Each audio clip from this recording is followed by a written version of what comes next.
Pero habang nasa kotse kami, she started kissing me at nagsimula na rin gumapang ang kamay niya sa hita ko. Ako naman, dahil nagdadrive nga ako, sinubukan kong pigilan siya. Baka maaksidente kami or baka makasagi. Pero ayaw magpaawat ni Wendy. Gusto pa niyang maghanap kami ng magandang spot para ipark ko daw ang kotse ko. Nakita ko ng mainit na talaga siya. Welcome to Kuya Rom Stories.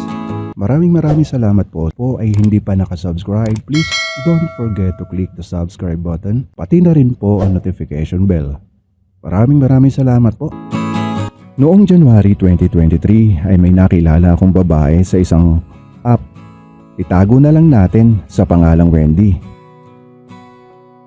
Galing ako sa isang masakit na breakup sa girlfriend na 5 years ko ng karelasyon. Ang dahilan, third party, nag-cheat siya sa akin. Kaya matagal din bago ako nag-decide na maghanap ng bagong makikilala at ito nga ay ang sa app na Reddit. Dito ko nakilala si Wendy. Almost a month na pagchat-chat, nag-decide kami na magkita.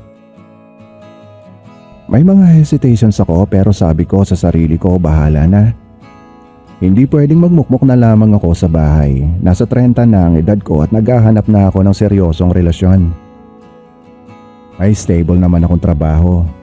Kumbaga, financially stable naman na. 25 years old lamang si Wendy and according to her, may small business naman siyang minamanage. At yun ang source of income niya. Inamin naman niya sa akin that she is in a complicated relationship. At hindi na ako nagtanong pa ng other details tungkol sa buhay pag-ibig niya. Sa maikling panahon na pag-uusap namin sa chat ay naging magkaibigan kami at importante sa akin yun. Last year, February 14, nagkita kami ni Wendy. Halos hindi ako makapaniwala nang makita ko ang itsura niya. Masasabi kong maganda talaga siya. Kung i-rate, nasa number 8 out of 10. Nagulat ako kasi hindi ako nag-expect sa makikita kong itsura niya. Though na-describe naman niya ang sarili niya sa akin before kami mag-meet. Pero hindi naman ako umasa. Ang sa akin lang naman kasi kahit average lang ang beauty niya, kahit hindi maganda at hindi naman pangit, ay okay na sa akin. Basta mabait. Karaniwang date lang naman ang nangyari sa amin. We met sa isang mall, kumain sa isang simpleng resto, and we watched movie together. Masasabi kong sobra akong nag-enjoy sa company niya. Medyo makulit, masayahin and I find it so cute and sexy ang dating para sa akin. Kasi kaunting joke lang niya ay talagang napapatawa niya ako. Seryoso kasi akong tao. Misinterpreted na suplado pero kay Wendy talagang masaya ako sa mga simpleng bagay na nakikita ko sa kanya. We enjoyed each other's company kaya hindi namin namalayan ang lumipas na oras. Almost 9 PM na kami lumabas ng mall. Hinatid ko na siya sa kanilang bahay na I think 1 hour drive away from the mall without traffic. Pero habang nasa kotse kami, she started kissing me at nagsimula na rin gumapang ang kamay niya sa hita ko. Ako naman dahil nagdadrive nga ako, sinubukan kong pigilan siya. Baka maaksidente kami or baka makasagi. Pero ayaw magpaawat ni Wendy. Gusto pa niyang maghanap kami ng magandang spot para ipark ko daw ang kotse ko. Nakita ko nang mainit na talaga siya. Pero nakiusap pa rin ako na huwag dito sa kotse dahil baka may makakita sa amin at pareho lang kaming mabibitin. Tinted naman ang kotse ko pero hindi lang talaga ako sanay na pumwesto dito. Kahit gustong gusto ko na talaga dahil nakapanan niya ang laga ko at galit na nga ito. Sabi ko sa kanya maghanap na lang kami ng motel para mag-check-in na lang kami. Habang umaandar, tumitingin-tingin ako sa paligid baka may madaanang motel. Tumunog naman ang cellphone niya. Saglit niya itong tiningnan pero hindi na niya ito kinausap. At tumunog naman ang notification ng chat sa messenger niya. Binasa niya ito at maya-maya nagsabi siya sa akin. Ibaba ko daw siya sa kasunod na madadaanan naming fast food at malayo pa ang place ng bahay niya. Wala akong ibang maisip na dahilan kung bakit siya nagpapababa. Ang naisip ko lang, baka na-offend ko siya dahil nabitin siya or baka yung tumawag sa kanya. Ilang saglit lang ay nasa tapat na kami ng sinabi niyang fast food at kaagad naman siyang humalik sa akin para magpaalam. Sabay sabi ng, "Pasensya ka na." Well, wala naman ako magawa kundi ang umandar na paalis. Dahil busina na ng busina ang nasa likuran ko. Pero habang umaandar nga ako ay hindi ako mapakali, kaya nang makakita ako ng U-turn slot, kaagad akong nag-turn back pa sa fast food at kitang-kita ko may kasama siyang lalaki habang kumakain sila. Umalis na lamang ako sa lugar at umuwi na sa bahay. Kinabukasan, nag-chat sa akin si Wendy. Gusto kong wag nang magtanong tungkol sa lalaking nakita ko pero ayokong may itinatago ako sa kanya. Kaya tinanong ko siya tungkol sa lalaking kasama niyang kumakain sa fast food. Inamin naman sa akin ni Wendy na boyfriend daw niya ang guy na yon. Medyo na turn off ako sa kanya. Paano kung may nangyari sa amin nung gabi tapos mayroon pala siyang boyfriend, ano ko? Accessory sa pag-cheat niya? Nang araw na yon ay nag-decide na ang tigilan na si Wendy. Mga araw pa lumipas, tuloy-tuloy lang si Wendy sa pagpapadala ng mga sweet na mensahe sa akin. Hindi ko naman maintindihan ang aking sarili. Para bang may malakas na enerhiya si Wendy na siyang humahatak sa akin papalapit sa kanya. Sinasabi ko na sa sarili ko, siguro nga kailangan ko na lang siya para matugunan ng pangangailangan ng aking katawan. Muli nga ay nag-decide ako makipagkita na kay Wendy. At sa pagkakataong ito, kaagad na tumuloy kami sa bahay na walang kusina pero masarap kumain sa motel. Nangyari ang nangyari sa amin ni Wendy.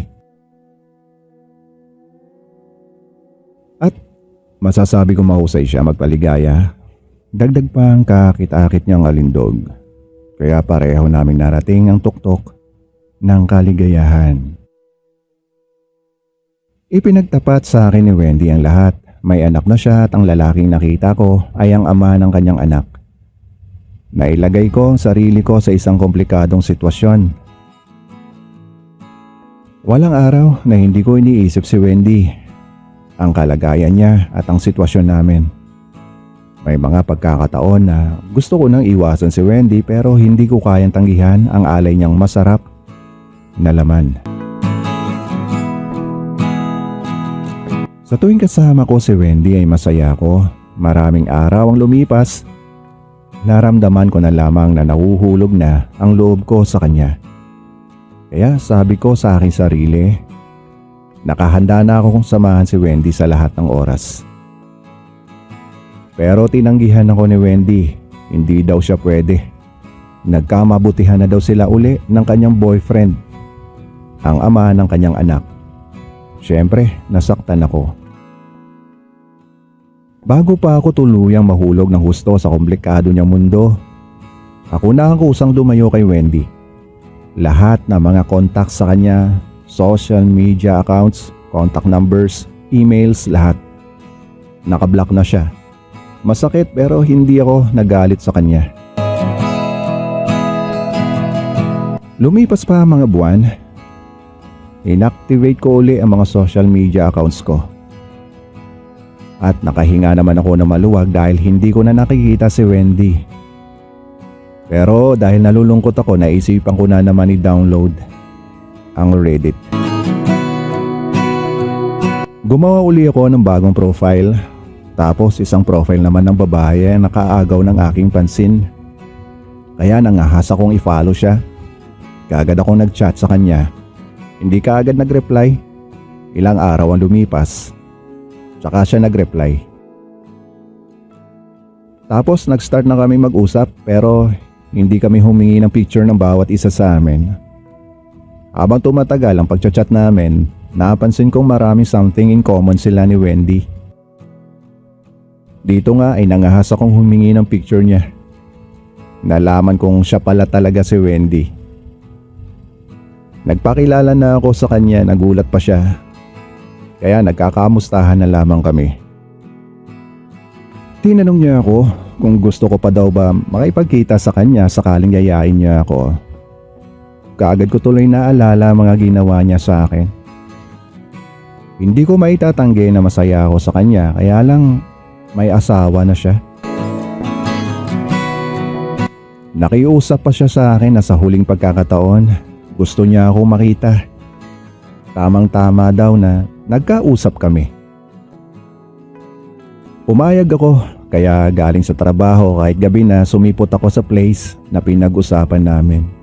Sa fast food kung saan siya bumaba dati. Wala pa rin kupas si Wendy, napakaganda pa rin. Nadagdagan na daw ang anak nila. Kumain na muna kami at matapos ang mahabang kwentuhan, hinatid ko na siya pa uwi. Pero habang nasa kotse at nagdadrive ako, naramdaman ko na naman si Wendy, hawak ang kambyo ko. Hinalikan niya ako. Mainit ang tagpo namin, kaya kaagad ako naghanap ng madilim na spot para mag-park. Kaagad nga ay nagpatuloy kami ni Wendy sa loob ng aking kotse. Pareho namin narating ang tuktok ng Mount Everest. Kaagad kaming nag-ayos ng aming mga sarili. Naihatid ko siya sa bahay nila ng maayos. Ang nangyari sa amin ni Wendy ay hindi na nasundan pa. Nagkakausap pa kami sa chat pero habang lumilipas ang mga araw, unti-unti na rin siyang nawala. Dumating na nga yung time na tuluyan ang nawala si Wendy. Hindi na siya nagparamdam pa sa akin.